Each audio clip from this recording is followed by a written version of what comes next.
Hello friends, स्वागत है आप लोग का एनसीईआरटी जोन में। एडुटेरिया करंट अफेयर्स आ गया है इंग्लिश में। अब हम पूरे 1.5 साल का करंट अफेयर्स एक साथ करेंगे। और मैं अब बोलूँगा कि अब मेरी पुरानी वाली वीडियो है जिसको आप मंथली नहीं देखना चाहते, इसमें हम पूरा वीडियो कवर कराएंगे। उसको आप स्किप भी कर सकते हैं आराम से।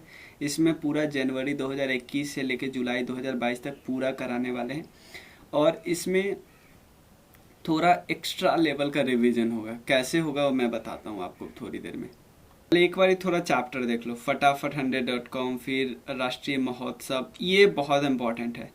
पिछले कुछ सालों का एग्ज़ाम जो भी हुआ है, पिछले कुछ महीनों में, या बोल सकते हैं 2022 में जो भी एग्ज़ाम हुआ है उसके क्वेश्चन पेपर है यहाँ पे।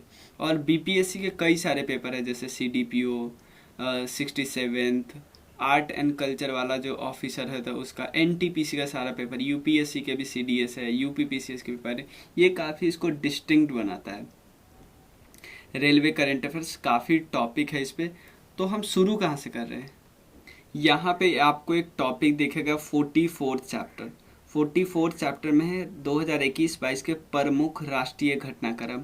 और जैसे ही ये चैप्टर आप खोलोगे ना, राष्ट्रीय, अंतर्राष्ट्रीय, रक्षा, आर्थिक और रक्षा विज्ञान, तो आपको पता है हम सबसे पहले ये चैप्टर करने वाले हैं 44, 45, 46 और 47। इसके क्या फ़ायदे हैं और इसको कैसे डिस्कस करें हम पहले बता। पहले ये करंट अफेयर्स है, नेशनल करंट अफेयर्स। ये है जुलाई मंथ का, तो जुलाई मंथ का एक नेशनल करंट अफेयर्स का एक वीडियो आएगा। ठीक है, तो मान लो नेशनल आ गया। अब जून आएगा, तो जून में ऐसा नहीं कि बिल्कुल अलग से पेज होगा। जैसे यहाँ पे मैं एक और कॉलम बना दूंगा यहाँ पे एक, कि उत्तराखंड का जुलाई मंथ से क्या करंट अफेयर्स आया और उसका जून मंथ से। तो जब हम जून मंथ से कराएंगे तो जुलाई वाले को बस एक बार बता देंगे कि ये हमने कर लिया जुलाई में, ये जून का ये करंट अफेयर्स है, ये बात। तो देखो कितना हाई लेवल का रिवीजन होगा कि जब तक हम मई में भी जाएंगे तो इसको एक बार रिवाइज, अप्रैल में भी जाएंगे एक बार और रिवाइज, जनवरी फरवरी तक वो कितना बार रिवाइज हो जाएगा। मतलब 10-10 सेकंड में इसको आपको दिखवा देंगे। तो जिससे सिंपल समझो कि एक करंट अफेयर्स जो आप 10-12 बार रिवाइज हो गया, उसके बाद आपको करने की ज़रूरत है। ठीक है, और काफ़ी अरेंजमेंट इस बार हमने किया है, काफ़ी डिस्टिंक्ट अरेंजमेंट होगा। तो जाकि ताकि मेरा मेन फोकस है कि रिवीजन आपको खुद से कम कितना करना पड़े, ज़्यादा से ज़्यादा चीज़ यहीं पे याद हो जाए, उसका हम फोकस करेंगे। ठीक है, फिर हम देखेंगे फटाफट 100.com एक चैप्टर है, उसमें मेजॉरिटी जो ऑलरेडी यहाँ पे नेशनल करंट अफेयर्स इंटरनेशनल में हो गया है, तो वहाँ के हम बस बता देंगे कि हाँ ये ऑलरेडी हो चुका है, इसको आप रिवीजन हो रहा है, ये नया है, ये नया है, ये नया है। क्योंकि फटाफट 100.com में मेजॉरिटी आपका कहीं ना कहीं से ये जो 4 चैप्टर करवाया है उसी का पार्ट है। तो चलिए शुरू करते हैं। जुलाई करंट अफेयर्स है, नेशनल करंट अफेयर्स एडुटेरिया का। पहला उत्तराखंड से रिलेटेड न्यूज है। उत्तराखंड पहला स्टेट बना है जो न्यू एजुकेशन पॉलिसी, जो कि 2020 में आई। इससे पहले एजुकेशन पॉलिसी 1986 में आई थी, ये बात याद रखें। लगभग 34 साल बाद दोबारा आई है। तो प्री प्राइमरी लेवल पे न्यू एजुकेशन पॉलिसी को अडॉप्ट करने वाला पहला स्टेट बना है उत्तराखंड। उत्तराखंड पहला स्टेट बना है जिसने न्यू एजुकेशन, नई शिक्षा नीति को प्री प्राइमरी लेवल पे अडॉप्ट किया है।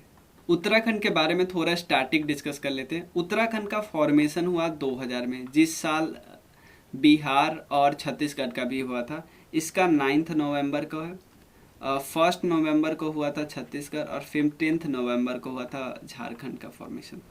2 कैपिटल है इसके, एक समर कैपिटल है, एक विंटर कैपिटल है।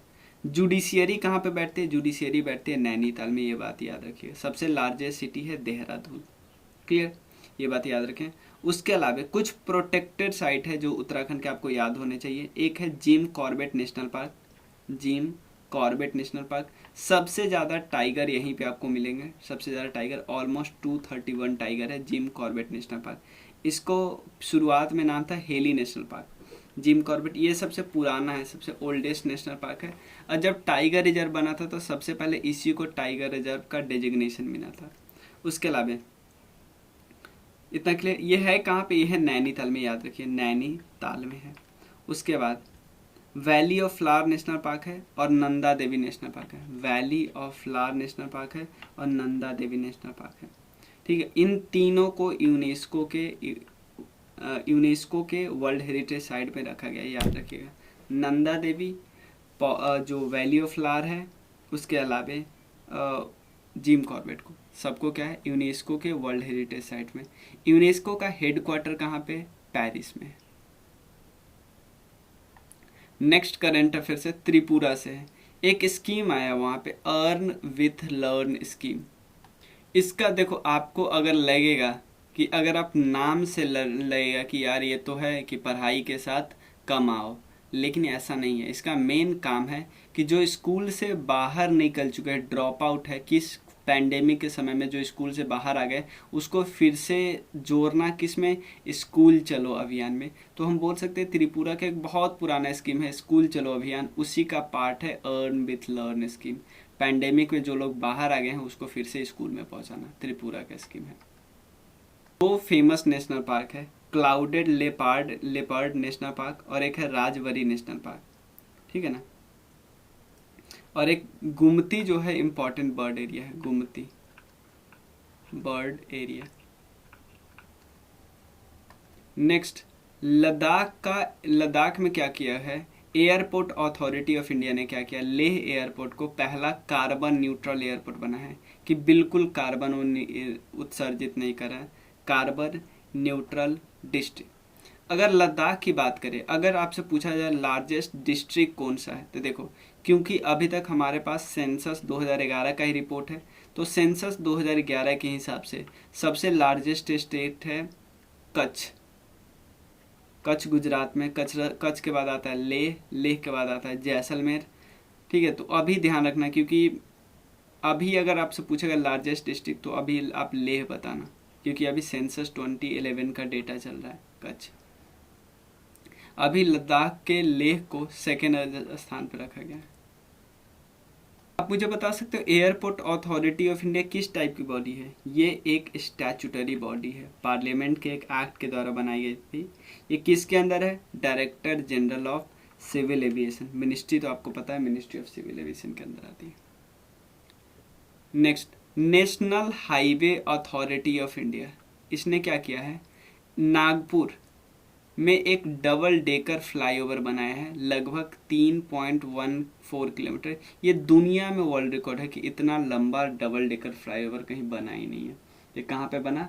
National highway authority of India ने महाराष्ट्र के नागपुर में बनाया है। क्लियर? तो national highway authority of India से आ गया। नेक्स्ट, लिथियम आयन बैटरी, एक रिचार्जेबल बैटरी होता है, एक याद रखिए रिचार्जेबल बैटरी होता है। इसको पता है क्या किया है? ओला ने बोला है, ओला जो कंपनी है उसने बोला है कि इसका इंडिजिनस प्रोडक्शन करेंगे। देखो, ऊबर जो है वो है अमेरिकी कंपनी, ओला जो है इंडियन कंपनी है, तो दोनों एक ही काम करती है। ये बोले कि इंडिजिनस अपने देश में ही प्रोडक्शन करेंगे। क्लियर? नेक्स्ट क्वेश्चन है डिफेंस से रिलेटेड है। नेक्स्ट टॉपिक है डिफेंस से रिलेटेड। डिफेंस से रिलेटेड बहुत आसानी से एक याद रख लेना। एक पहली बार एक संगोष्ठी हुई है। संगोष्ठी का मतलब होता है एक गठन, कुछ इस तरह का मीटिंग टाइप का। तो यहाँ पे पहली बात किया गया है कि आर्टिफिशियल इंटेलिजेंस का कैसे यूज किया जा सकता है हम अपने नेशनल सिक्योरिटी में। और इसको ये कहाँ पे हुआ? ये न्यू दिल्ली में हुआ। और किन्होंने किया है, किन्होंने उद्घाटन किया है? राजनाथ सिंह जी ने, राजनाथ सिंह जी ने। ठीक है ना। इससे पता चला है कि रक्षा के क्षेत्र में एआई का क्या क्या यूज किया जा सकता है। और एक और है अलग से, सुरक्षा मंथन 2022 हुआ है। सुरक्षा मंथन कौन कौन लोग कर रही है? ये हुआ कहाँ पे जा रहा है? राजस्थान के जोधपुर में, राजस्थान के जोधपुर में। और इससे क्या होगा कि जो इससे हमारी इंडियन आर्मी, जो हमारे एयरफोर्स है, सीमा सुरक्षा बल है, ये सब मिलेंगे। और इवन तटरक्षक है जो कोस्ट गार्ड है। और ये देखें कि यार बाहर से जो हमारे देश में घुसपैठिए घुस जाते हैं, इसको कैसे रोका जाए, क्या किया जाए जो ये रुक जाए, इसकी बात हम करेंगे। तो सुरक्षा मंथन मतलब सोचा वगैरह जाएगा, कौन कौन लोग, बहुत सारे आर्मी के फोर्स वगैरह है, बहुत सारे टाइप के फोर्स यहाँ पे बैठेंगे। कहाँ पे हो रहा है? राजस्थान के जोधपुर में। एआई का यूज, आर्टिफिशियल इंटेलिजेंस का नेशनल सिक्योरिटी में न्यू दिल्ली में और राजनाथ सिंह जी ने किया। पार्लियामेंट में जो हमारा नेशनल एम्बलम है ना, वो लगभग 9500 kg का, जिसकी ऊंचाई है 6.5 किलोमीटर, ये ब्रॉन्ज का है। ये पार्लियामेंट के बिल्कुल बीच में, जो नया पार्लियामेंट बनाया जाए ना उसके बीच में स्थापित किया गया। मोदी जी ने स्थापित किया, ये आपको पता है, मतलब उद्घाटन किया उनका। टाइम्स मैगजीन ने एक रिपोर्ट निकाला है जिसका नाम है, वो बहुत रिपोर्ट निकालते हैं, the world's greatest place of 2022। इसमें 2 इंडियन सिटी को रैंक मिला है टॉप 50 में, एक है केरला और एक है अहमदाबाद। बाकी का याद नहीं करने की ज़रूरत है। केरला याद रखना, वहाँ पे 3 मेन रामसर साइट है, सष्टम कोटा, उसके बाद बेम्बनार लेक और एक और है, ठीक है ना, 3 लेक है। अहमदाबाद के बारे में हमें बहुत सारे इन्फॉर्मेशन ऑलरेडी पता है। उसके बाद एनटीपीसी से रिलेटेड न्यूज़ है, फ्लोटिंग सोलर जो पीवी प्लेट इस्टाब्लिश किया गया है रामागुंडा में, ये तेलंगाना में। ये तो कई बार बहुत समय से नहीं, क्योंकि अब ये काम करने लगा है, ठीक है। महाराष्ट्र का सबसे यंगेस्ट स्पीकर बना है, मतलब सबसे यंगेस्ट स्पीकर जो बना है, जो महाराष्ट्र के स्टेट लेजिस्लेटिव असेंबली में चुना गया, जिसका नाम है राहुल नार्वेकर। उसके अलावा ग्लोबल फिल्म टूरिज्म समिट हुआ है, 5वां टूरिज्म समिट हुआ है मुंबई में, और इसको इनिशिएट किन्होंने किया, जो हमारे माइनॉरिटी अफेयर्स मिनिस्टर हैं मुख्तार अब्बास नकवी जी, उन्होंने। महाराष्ट्र सरकार ने 2 जगह का नाम चेंज किया, औरंगाबाद का संभाजी नगर और उस्मानाबाद का धाराशिव।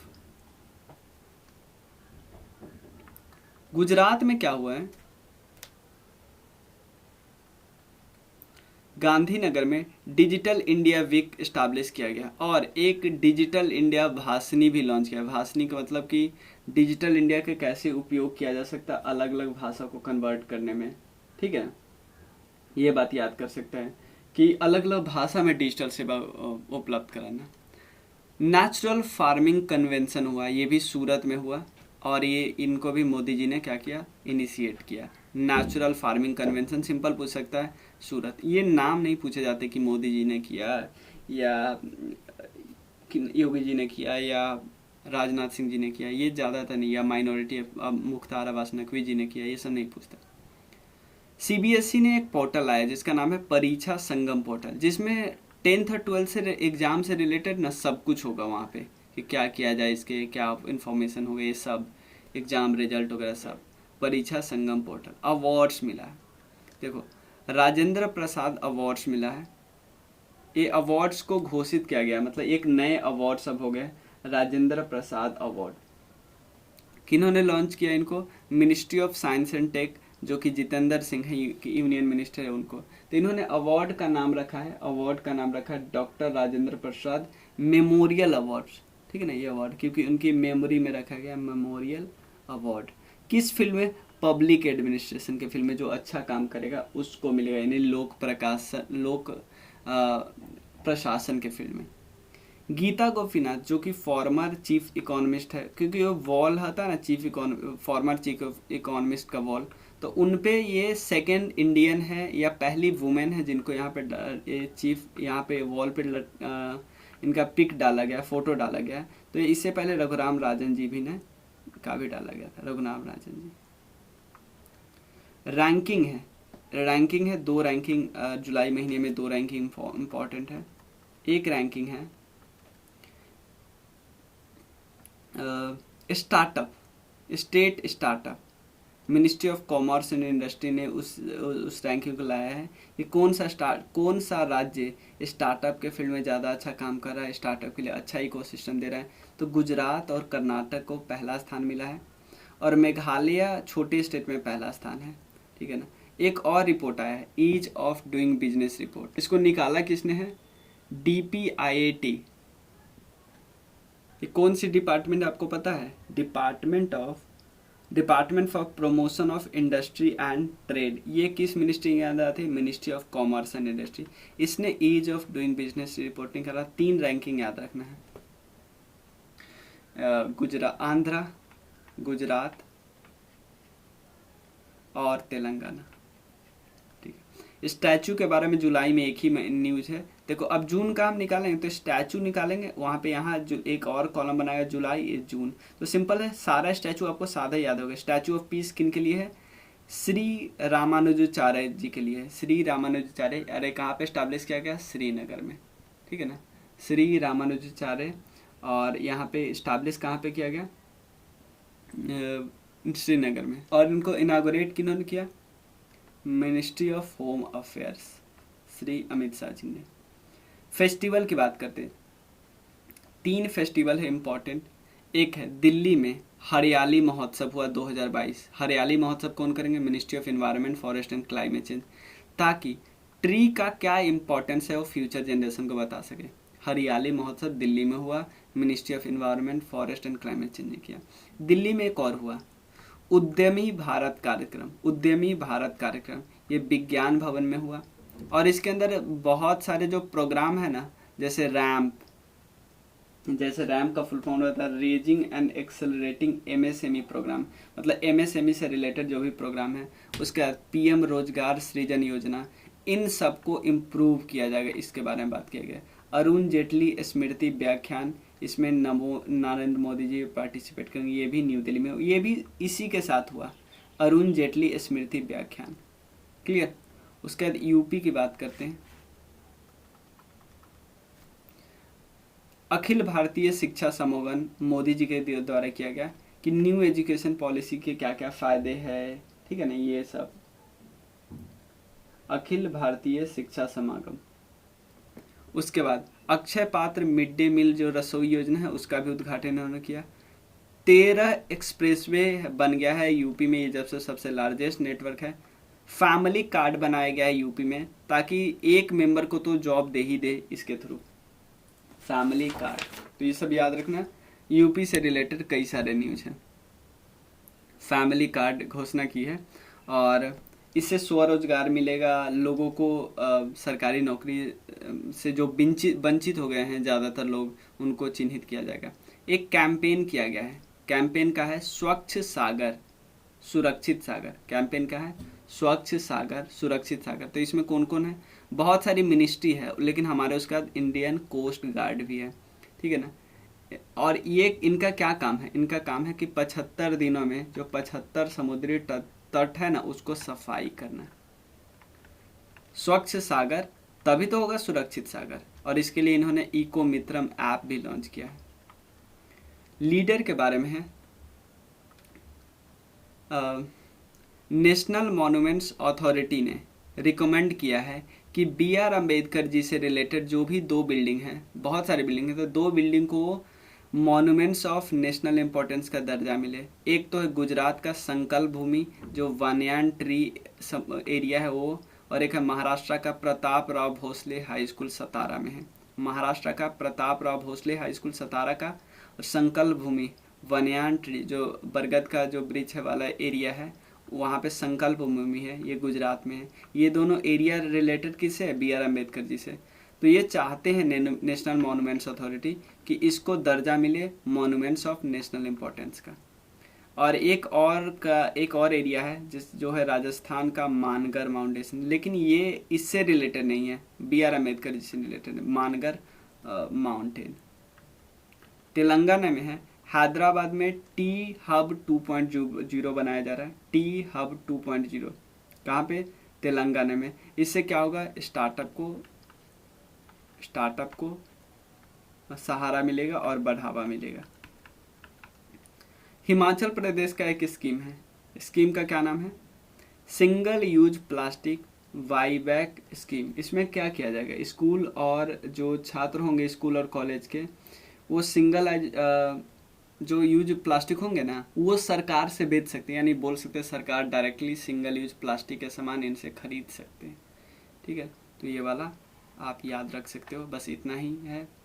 इससे नेक्स्ट वीडियो में फिर मिलते हैं। आपको कोई भी डाउट हो तो इस नंबर पर मैसेज करना। आप कोर्स परचेज कर सकते हैं, BPSC के क्राउन, घटना चक्र के कोर्स, ये सब अपलोड हो रहा है। क्राउन 100% कंप्लीट है, ठीक है। बाकी कोर्स मतलब अपने रफ्तार से चल रहा है, जैसे चलना चाहिए था उनको।